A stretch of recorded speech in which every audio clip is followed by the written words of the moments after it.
कहानी की शुरुआत होती है एक छोटे से गांव साजनपुर से। यह गांव खास था। यहाँ के लोग जितना मेहनत करते थे उतना ही चाव से वेज भी खाते थे। पूरे गांव में दो ही ठेले थे जो लोगों की जीभ पर राज करते थे। एक था शिवा का ठेला, जहां गर्मा गर्म छोले और पूरी मिलती थी। दूसरा था नीरज का ठेला, जहां दाल और चावल और सलाद की खुशबू दूर तक फैली रहती थी। अजीब बात यह थी कि यह दोनों ठेले सगे भाइयों के थे, मगर स्वाद में दोनों का अंदाज बिल्कुल अलग। एक दिन शाम को गांव का मशहूर भोजन प्रेमी ग्राहक राजू शिवा के ठेले पर आया। अरे ओ शिवा, एक बात बताया, यह क्या जादू है तेरे छोले और पूरी में? ऐसा मसाला तो हमारी घरवाली भी नहीं डालती। अबे राजू, खाने का मजा ले और ज्यादा ना टटोल। अगर राज खोल दिया तो ठेला बंद हो जाएगा। अरे नहीं यार, बस ऐसे ही पूछ लिया। अब जल्दी एक थाली लगा दे, भूख लगी है तगड़ी। शिवा ने गर्मा गर्म छोले और पूरी के साथ परोसी। जैसे ही राजू ने पहला निवाला मुंह में डाला, आंखें बंद कर ली। उफ, यह स्वाद, यह तीखापन लगता है, जीभ भी नाच रही है। वहीं दूसरी तरफ नीरज के ठेले पर भीड़ लगी रहती। नीरज खुद बड़ा मजाक किया था। भाई साहब, आज के दाल और चावल में इतना स्वाद है कि खाकर आप बीवी का गुस्सा भी भूल जाओगे। सच कह रहा है नीरज, तेरे दाल और चावल में तो ऐसा स्वाद है जैसे सीधे होटल से आया हो। गांव में दोनों भाइयों का ठेला खूब चल रहा था, पर हर रोशनी के पीछे एक परछाई होती है। गांव में एक और शख्स था, रतनलाल। कुछ साल पहले वो भी दाल और चावल का ठेला लगाता था, पर जब से इन दोनों भाइयों ने शुरुआत की थी, उसका धंधा ठप हो गया था। रतनलाल के दिल में जलन थी और जलन से पैदा हुई थी साजिश। एक दिन उसने गांव में अफवाह फैलाई। अरे भाई, सुना क्या? वो शिवा और नीरज सस्ता सामान लाते हैं बाहर से, पूरा खराब माल, और हमें खिलाते हैं महंगे दामों में। सच में, पर स्वाद तो गजब का होता है। स्वाद से क्या लेना अगर सामान खराब हो तो? यह खबर जैसे जंगल में आग की तरह फैली, मगर शिवा और नीरज ने हार नहीं मानी। उन्होंने फौरन गांव के मुखिया को बुलाया। साथ ही दुकानदार और सप्लायर के बिल, लाइसेंस और सर्टिफिकेट भी दिखाए। देखो मुखिया जी, हम किसी को भी खराब खाना नहीं खिलाते। यह हमारी इज्जत का सवाल है। अगर कोई भी गड़बड़ी मिले तो हम खुद ठेला हटा देंगे। मुखिया ने सब कुछ चेक किया और गांव वालों को समझाया।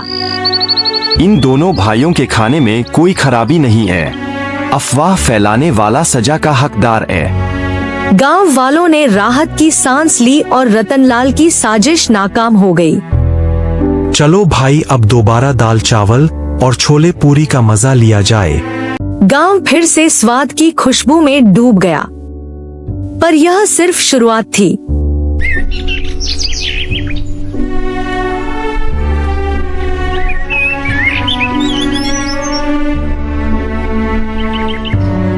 अगले दिन सूरज की पहली किरण के साथ ही शिवा और नीरज दोनों उठ गए। जैसे ही सुबह की हल्की ठंडी हवा ने दरवाजा खटखटाया, दोनों भाइयों ने अपने अपने ठेले की तैयारी शुरू कर दी। मुकेश ने जल्दी जल्दी चावल धोकर चूल्हे पर चढ़ाया और दाल को मसालों में अच्छे से मिक्स करने लगा। तभी एक ग्राहक आया, वही जो कल अफवाह सुन चुका था। अरे नीरज भैया, कल जो गांव में बात फैली थी वो क्या सब सच्चाई है? नहीं भाई, हम तो सबसे बढ़िया क्वालिटी का सामान लाते हैं और उसी में टेस्ट होता है। सस्ता माल लाकर अपने ग्राहकों को बीमार थोड़ी करना है। हमें भी भरोसा था, बस यूं ही सुनकर मन बेचैन हो गया था। चलो अब एक प्लेट गरम गरम दाल चावल और सलाद लगाओ। नीरज ने पूरे दिल से प्लेट तैयार की। चावल की खुशबू और दाल की ग्रेवी देखकर ग्राहक की आंखें चमक उठी।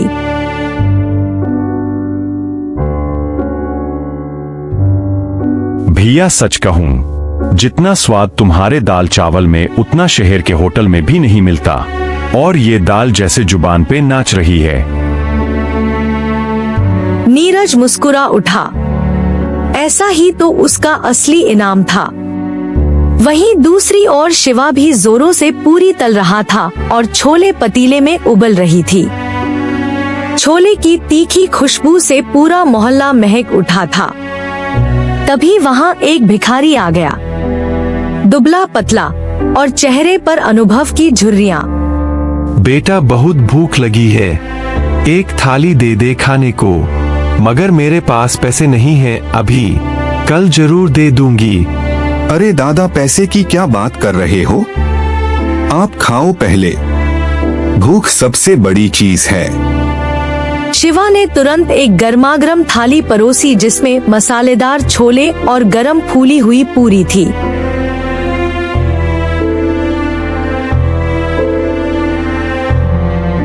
बेटा तुम जैसे भले लोगों की वजह से ही तो यह भारत देश इतना सुंदर है। भूखों को खाना खिलाना ही सबसे बड़ा धर्म है। दादा रोज आ जाया करो, मैं रोज कुछ ना कुछ खिला दूंगा। भिखारी मुस्कुरा कर चला गया और शिवा की आंखों में संतोष की चमक थी। शाम तक दोनों भाइयों के ठेले खाली हो गए। एक भी छोले और पूरी, एक भी चावल और दाल का दाना नहीं बचा। रात को घर पहुंचकर दोनों ने एक साथ खाना खाया। वही बचा हुआ थोड़ा बहुत दाल और चावल। खाना खाते वक्त दोनों बातें कर रहे थे। भाई, आज भी अफवाहों के बाद लोग हमारे खाने की तारीफ कर रहे थे। और आज एक भिखारी को खाना खिलाकर दिल को जो सुकून मिला वो पैसों से कहीं ज्यादा था। दोनों हंसते हुए खाना खाते हैं और अगली सुबह की योजना बनाते हुए धीरे धीरे नींद की आगोश में चले जाते हैं।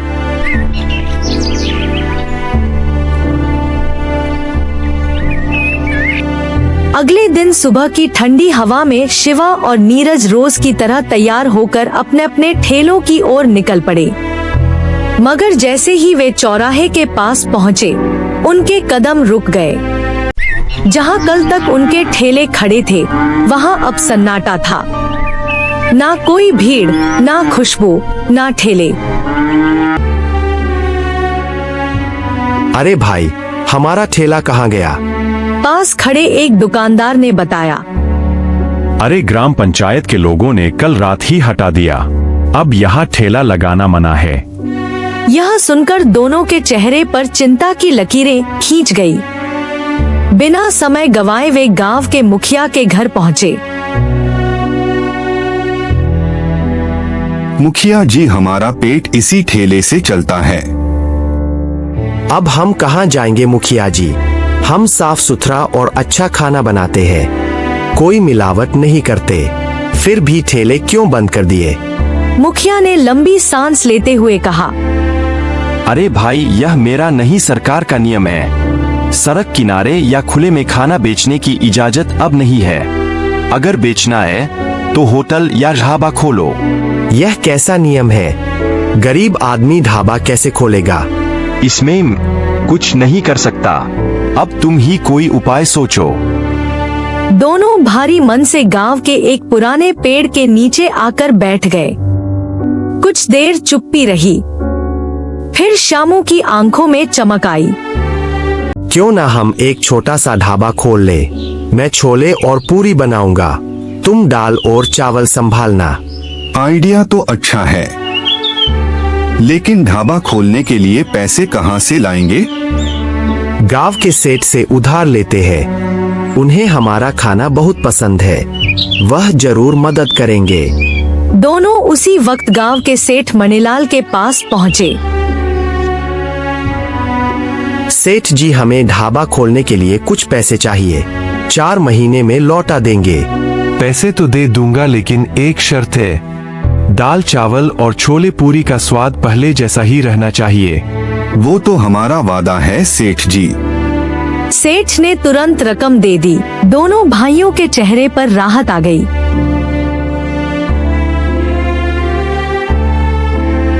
शाम को उन्होंने बैठकर ढाबा के लिए जरूरी चीजों की लिस्ट बनाई। चूल्हा, बर्तन, मसाले, टेबल, कुर्सियां और सबसे जरूरी एक अच्छी जगह। सौभाग्य से गांव के किनारे पर एक पुराना ढाबा सालों से बंद पड़ा था।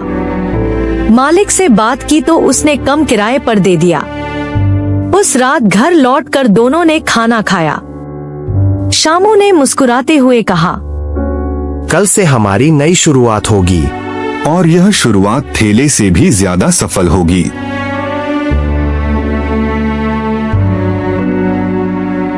दोनों सो गए, मन में आने वाले कल की मीठी उम्मीदें और ढाबे में उठने वाली खुशबुओं की तस्वीरें लिए।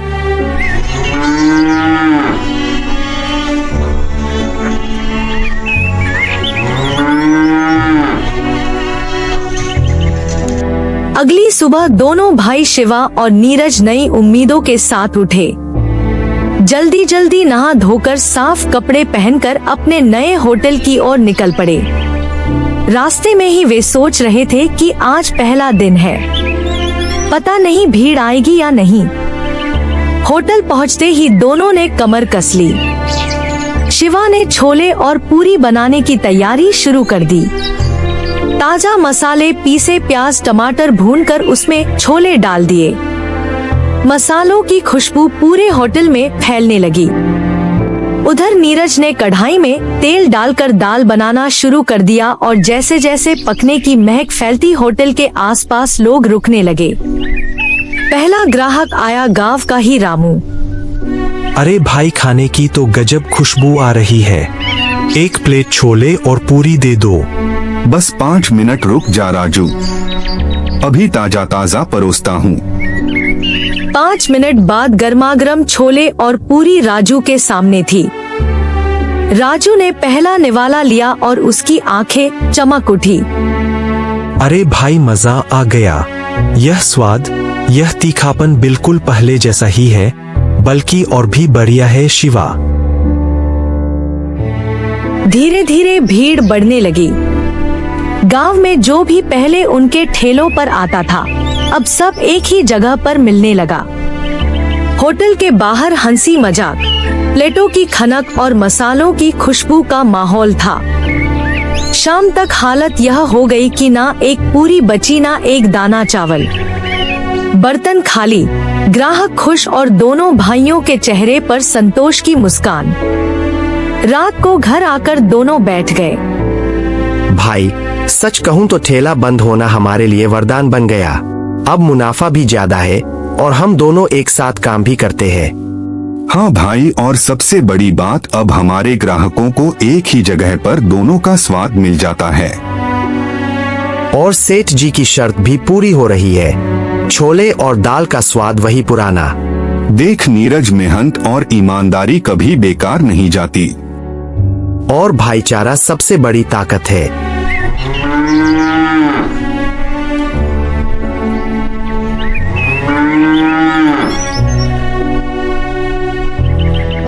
अगर असली खाने का स्वाद चाहिए तो शिवा और नीरज के होटल जाओ। इस तरह दो भाइयों की कहानी जो ठेलों से शुरू हुई और एक होटल पर खत्म हुई, खुशियों, मेहनत और प्यार की मिसाल बन गई।